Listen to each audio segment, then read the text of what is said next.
Hello, boys and girls. This is Aunt Fernita, and I have a wonderful story for you called 3 Times a Day. Today's memory verse is from Daniel chapter 6, verse 10. It says, Daniel prayed, giving thanks to his God. The message for today's story is we worship God when we pray.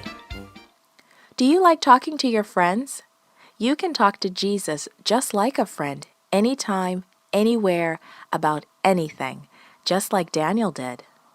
The new King Darius sat on his throne surrounded by servants. These are my orders, he began.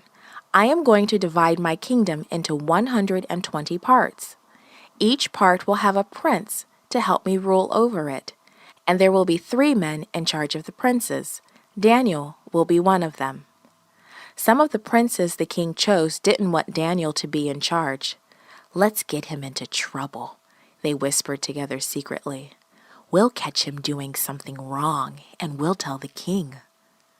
But although they watched Daniel carefully every day, they could not find him doing anything wrong. I have a new plan, one prince announced.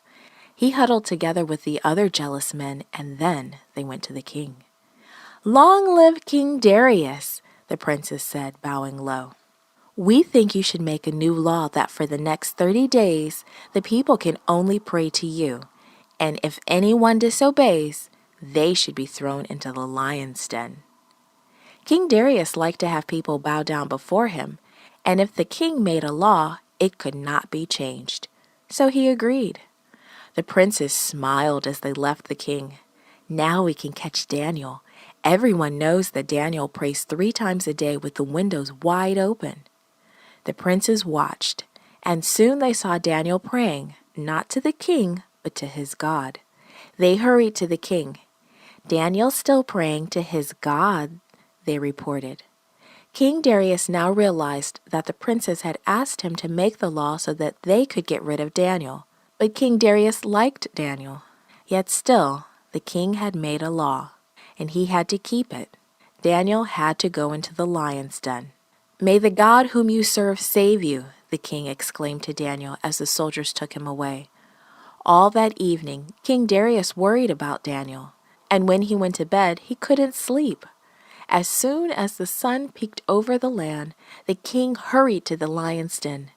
Daniel, has your God saved you from the lions? He shouted. O king, live forever, Daniel called back. My God sent his angel to shut the lions' mouths. King Darius smiled as the soldiers lifted Daniel out of the lion's den. He hurried back to his palace and wrote a letter to be read to everyone in his kingdom. Daniel's God is the living God, the king wrote. His God can rescue and save people. His God saved Daniel from the lions. King Darius's law couldn't stop Daniel from praying. The lions couldn't stop Daniel from praying. God heard Daniel's prayers, and God hears your prayers too. This podcast was brought to you by Gracelink.net and Studio El Piso. For more children's resources, please visit Gracelink.net.